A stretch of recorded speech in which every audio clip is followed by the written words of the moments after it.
take your order, please? Adam, what would you like to take? Happy Meal. Okay, one Happy Meal, please. Camille, what would you like to take? Happy Meal. Okay, one more Happy Meal. Jakub, what would you like to take? Happy Meal. Okay, one more Happy Meal. So we have 3 Happy Meal now, okay? And I will take give me.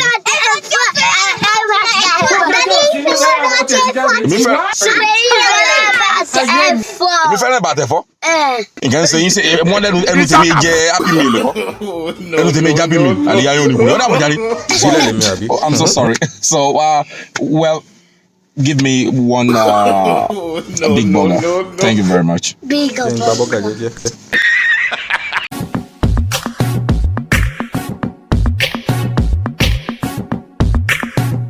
Ọmọ Yorùbá lèmi o. Kindly subscribe to our YouTube channel Yoruba Pikin and remember to hit the notification bell to enjoy more of our videos. Thanks for watching. Bye. Ó dàbọ̀.